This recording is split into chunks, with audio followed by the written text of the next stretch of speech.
How to Tell a Story. This book is an absolutely fantastic guide on how to tell a great story.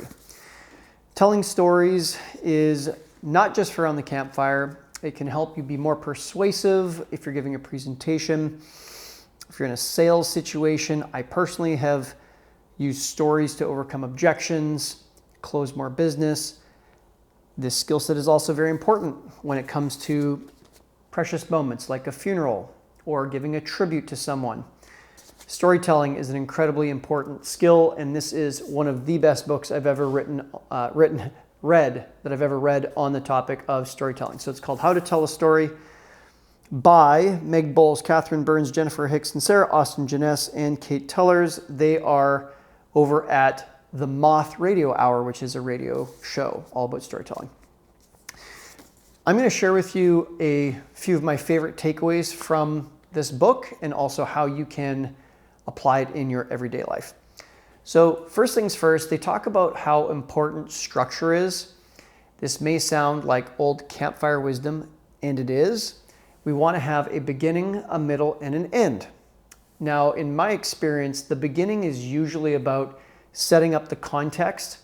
And although they don't talk about it in this book, Matt Parker and Trey Stone from South Park, they gave this talk at NYU, and they give a really nifty little trick to be able to know how you are progressing your story. And that's simply to say, if you have all your plot points and you're just saying and, it's pretty boring. However, if you can say but, therefore, or but, and, suddenly gets a lot more interesting. So I'll share an example with you right now. I'll talk about myself. My name's Tim. Tim lives in Canada. Tim wants to move to the United States. Tim gets a work visa. Tim moves to Austin. Tim starts hosting dinner parties. Tim is happy. Okay, super boring, and. Or on the flip side, if I were to say, Tim lives in Canada, but he's tired of flying all the way to the United States over and over and over again. So he gets a work visa.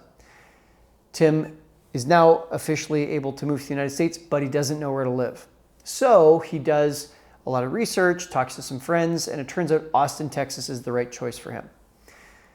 But when Tim gets to Texas, he realizes he doesn't know anyone. So he starts hosting private dinners. He hosts a different dinner every other week for 2.5 years and meets hundreds of entrepreneurs and investors.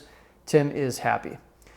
So by having that forcing function of but and, or but therefore, but so, all of a sudden now we are creating some tension where it's like, ooh, is it going to work? Is it not? Is it going to work? Is it not? And that's the unknown. That's the bedrock of storytelling. So I'm kind of bringing Matt Parker and Trey Stone towards this idea of how to tell a story simply because I think the first part of the story is all about setting context. And then from there, it's about how does our main character, which might be you and me, or if we're talking to a customer, it could be our customer or our investor, like in the stories that we're telling, how is our main character interacting with the environment that they're in? Tim's environment is Canada, and he's miles and miles, hundreds, thousands of miles away from the United States. How is Tim interacting with that? Well, he's interacting with it by going back and forth, and he's exhausted. Ooh, okay, we have something to solve here now, right? Beginning, middle, and end really helps us to organize our thoughts. Telling a great story really is about preparing. I think a great story is told in the preparation just as much as it is in the telling, maybe even more than in the telling. If someone has an organized story that includes some but and, it has a beginning, a middle, and an end, even if it's not told with like the greatest theatrical performance, it's still pretty captivating. It's kind of like that grandpa at the table who doesn't say too much, but when he does and he kind of takes his time and works through his story, everyone's just silent and kind of mesmerized, right? The second part that How to Tell a Story talks about, and I swear a bunch of YouTubers read this book and deployed this immediately and instantly saw their view time and follower count immediately go up. It's in this book over and over and over again, is the importance of stakes. So it's one thing for me to say Tim lived in Canada and was flying back and forth to the US, but he was so tired. So he ended up getting a work visa and moving to America. That's okay. That's an interesting beginning. Now let's add some stakes. Tim was tired of flying back and forth, so he got a work visa. This meant Tim had to close down his companies in Canada, move to a country he'd never been to before, where he didn't understand the healthcare system. He wasn't even able to get a credit card. He barely even got an apartment because he didn't have any rental history. This was Tim really putting it all on the line to see if he could make it in America. So you can see that adds stakes, stakes, stakes. It's like raising the ante, raising the loss and the cost and the uncertainty of that part of the story. So that is stakes. Another part I really liked in the book, How to Tell a Story, is they finally cracked the code for me on something that I'd long wondered about. And that's like, how much detail or how little detail should I include in different parts? And the answer is actually both and. Specifically, when there's really important parts of the story, we do what they call zooming in. And I might get all the way in and I might talk about how, Tim gets this work visa, he chooses to move to Austin, and his tummy is upset and he's stressing out the night before the flight. And, he can feel like almost like every cell in his body vibrating because he's so nervous to move. And when he turns to his right, he sees the clock blinking with green LED lights, 3:38 a.m., blinking at him like his heartbeat was pounding, not knowing if America would work out for him or not. So I'll stop role play there. Notice how I really zoomed in, and we're talking about the color of the light coming off the alarm clock and feeling every single cell. It's like I've slowed time down right to that like 1 second, and I'm almost taking like 45 seconds to describe 1 second. That's important to use when we are in a really important part of the story. Now, when we're kind of like, oh, all this boring stuff happened. So for example, in the 11 months it took me to get my work visa, there was a lot of waiting around and not much happening. So that might be something that I might take 11 months and stick that into one sentence, right? So let's get back to our story. Tim wanted a work visa. He was tired of going back and forth, so he applied for one. 11 months went by with not much going on. But then one day, there's a knock at the door, and it's a courier with an envelope. It's a brown manila envelope marked United States Consulate. Was this the moment, right? So you can see how I did actually both slowing down and speeding up. I said 11 months with not much going on, felt like an eternity or whatever. Bang, that's one sentence to cover 11 months. But then these 11 seconds where the courier gives me the envelope took like 10, 15, 20 seconds, right? So zooming in and zooming out. Now, if you are designing your story and you are creating a beginning, a middle, and end, this is where you can start writing in. Here's the stakes. Here's where I should zoom in. Here's where I should zoom out. This was really boring, nothing going on. Let's go faster. This is a critical moment. Is the work visa inside of this envelope? Tim tears it open with the passion of on and on and on. So zooming in, zooming out. I think also that there's something to be said about literally just practicing your craft. I've actually spoken now over 1,000 times in my life. And probably something like 400 or 500 of those times that I spoke was actually when I was a tour guide. So I was a tour guide at the Capitol building in Edmonton, Canada. Edmonton is the capital of the province of Alberta. Alberta is in Canada. And what was really, really magical about that, I mean, the building was beautiful and I got to give tours in English and French. Like there was a lot that was beautiful. I would just say in terms of storytelling, what was beautiful is just that the building didn't change, right? So I gave the same tour of the same building on the same walking path over and over and over again. And one person might say, well, that sure sounds boring. I bet that was a real drag after about the 10th time you did it. I saw it the other way around. I saw it as, hey, I know my way around the building like sleepwalking. I could do it. The building's not changing, the story's not changing, the history's not changing, the artifacts are not changing, nothing's changing. So you know what that means? That means as soon as I've got those basics locked down and committed to memory, I don't have to think about them anymore. And now I can free up my mental RAM to think about the other parts, like what's happening with the guest experiences or anyone who seems confused or bored. How can I tell this story in a more interesting way? Can I highlight different parts of, maybe I'll talk about this statue this time, but I'll talk about that statue the next time. Or maybe a guest would make a funny joke and I'm like, ooh, remember that for a future tour that I give. And it allowed me to just test new material and try different stories over and over and over again. If I gave that tour 500 times, I can confidently say I did not give the same tour twice. 500 times. Same 45-minute tour, same building, same walking path, everything. I did not give the same tour twice. And getting that intensity of reps was absolutely phenomenal. I mean, there'd be days I'd give 3 tours in 5 hours, and sometimes in 2 different languages. And it might be a group of grade 6 kids at 1 o'clock, and at 3 o'clock it could be a bunch of seniors from Trafalgar Tours or something like that. And so I think that just the more that you can get reps in, the better. Now, maybe you're not going to have the opportunity to practice public speaking 3 days a week, or 3 times a day, 5 days a week for 4 months per summer, which is what I did when I was in university. But look at the opportunities you might have at the dinner table, in a sales call, in a meeting. Heck, there are literally storytelling meetups in every major city. And if you're not in a major city or you don't want to have to drive somewhere, there are storytelling groups on the internet. There's message boards and forums and Facebook groups, goodness gracious. You could join any one of those and just say, hey, who's down to have like a power hour where we spend 60 minutes on Zoom and we work for 20 minutes to each write a story. Then the next 20 minutes after that, we each tell it. And then the third 20 minutes, we critique each other's stories or something like that. There is so much opportunity to practice storytelling. It is incredible. Now, in terms of like business applications, raising money and selling / marketing are 2 of the most extraordinary opportunities for storytelling. After I read this book, How to Tell a Story, I literally opened up my slide deck for my sales presentations and said, where could I take what is otherwise a pretty boring explanation and convert that into a really interesting story? So prior to reading this book, my view was like, okay, because I own an executive assistant hiring company.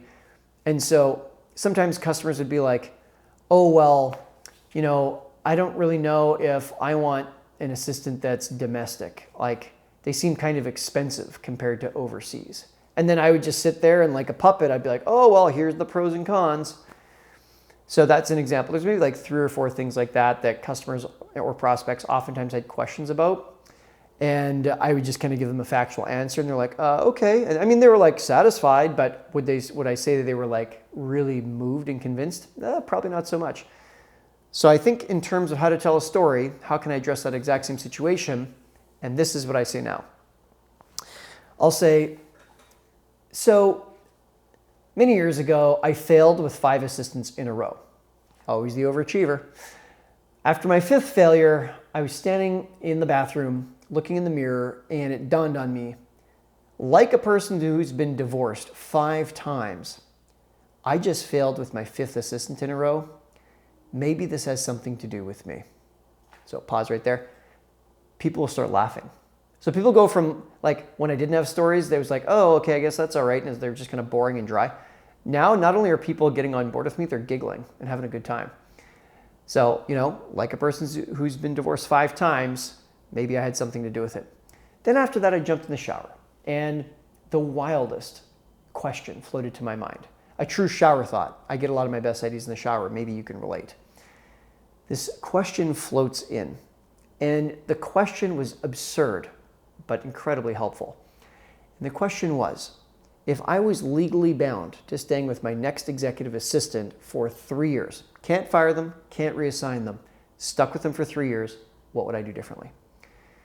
Well, goodness gracious, over the next 2 days on my cell phone, I started typing out notes just as quickly as I could. I was like, well, I definitely wouldn't hire overseas, and I wouldn't hire the first person who applies, and I would set up a hiring funnel with multiple work tests, multiple psychometric assessments, multiple interviews, and on and on. And I made this list. It was like 25 things I would do differently. But then after that, I felt kind of self-conscious. I felt kind of guilty, actually. I've been like a self-development nerd for quite some time. And so I felt that my first question was negative. What if I'm stuck with my assistant for 3 years? So I flipped it around. I said, what if I get to be with them for 3 years? What if it actually works out? What if they love my personal mission values? What if they view me as more than just a job? What if they view me as a growth opportunity for themselves and their careers? What if it actually works? So I was walking around with my cell phone again, and I started typing out my answers to that. And I was like, oh, well, if I know they're going to stay and it's going to work out, I would spend a lot of time training them. I would get really excited to have a weekly alignment meeting with them, and I would never miss it. I would get to know the names of their kids and dogs and cats, et cetera, et cetera. So I'll just pause right there. So notice how I've literally just overcome like 5 objections just by telling the story. For example, if someone's like, oh, overseas is too expensive. I'm sorry, domestic is too expensive. I just want to go overseas. I just smashed that by telling the story that I failed 5 times. And you know what the answer is? I would definitely hire domestically. That's what I would do. It just comes off so much more digestible in story format. So whether it's that, whether it's you're giving a pitch to a boardroom, to a superior, to a group of investors, story, story, story, story, story. It makes the world go round. In fact, we could even say that some of the most powerful forces in our modern day life have been driven by story. Religion is driven by story. Money is driven by story. And I don't just mean like stories in the stock market. I mean, like literally our cash, it's not tied to the gold standard. It can just be printed. It's literally just a story. It's literally just a story. What is status? What is fashion? What is on trend? What is not? Like, it's all just story, story, story. So I think this book, How to Tell a Story, is one of the best books I've ever read on storytelling, and I've read probably 6 or 7. I've done a few workshops in my day. Incredibly practical, incredibly useful. Highly recommend that you read it, even if you're not a business person. It's not just for storytellers. It's a guide for anyone who's really looking to connect, even if it's just around the dinner table. You can take ordinary moments, even if you feel like you have a fairly boring life, and you can make it extraordinary. Like, for example, this is a USB cable. This is a cable that gets used to plug in a battery pack. That's what it is. So how can I make this interesting? Well, I could say, I picked this up from the store today. It's a battery charger cable. While it looks mundane on the surface, I have to tell you why this became so important to me. 3 years ago, I was a photographer at a wedding.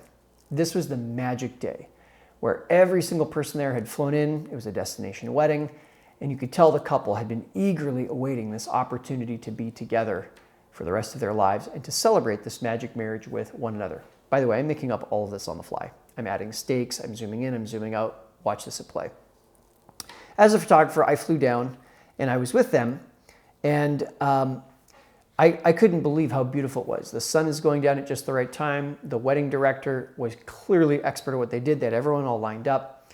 And as the sun was coming down just onto the horizon, the husband dips his new bride. Everyone cheers. I go to take a picture and nothing. My camera had died. I had no battery. I thought I had plugged it in the night before, but I had nothing. Here, this magic moment that this couple had worked towards for years was completely going to be forgotten. The best I could hope for was that someone in the crowd had snapped a picture with their iPhone. That's not what this couple paid me for, though. They paid me to capture this magic moment, and I had failed. Out of that experience, I learned that I needed to get better at preparation in my life. I realized that I could assume that things were right, but that wasn't as good as being fully prepared. In fact, there's this great expression from Navy SEALs and other emergency responders that says, you do not rise to the occasion, you fall to your level of preparation. And after that wedding, I refunded the couple all their money because I missed the money shot that they wanted. And I excused myself, I apologized unendingly towards them. In fact, to this day, I still feel like I have not made it up to them. I didn't waste a crisis, though. I did not waste a crisis, because out of that experience, I started doing what's called a retrospective. At the end of every single wedding, I will take a list of what worked, what didn't work, what could be better.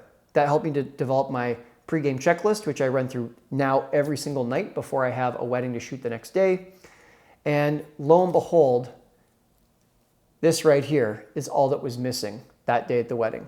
And so this camera cable, I now have not one, but two of these extra at all given times. And I pair that with my checklist so I never make that mistake again. Look, life can be full of magic, and it can be extra magic when we can capture it really, really beautifully. At the end of the day, though, we do not rise to the occasion. We fall to our level of preparation. Scene. Okay, that's me just making it up on the fly. Please forgive any rough patches there, but you can see just by raising the stakes, people had flown from all over, from talking about zooming in and zooming out to magic moments, right? All of that brings life to what is otherwise just a simple cable. So even if you are an everyday person who does not feel like they have an extraordinary life, there are stories everywhere around you. Subscribe for more good information like this, and if you have any questions that you think I might be able to help with, put them in the comments below, and I'll do my best to get back to everyone. Take care.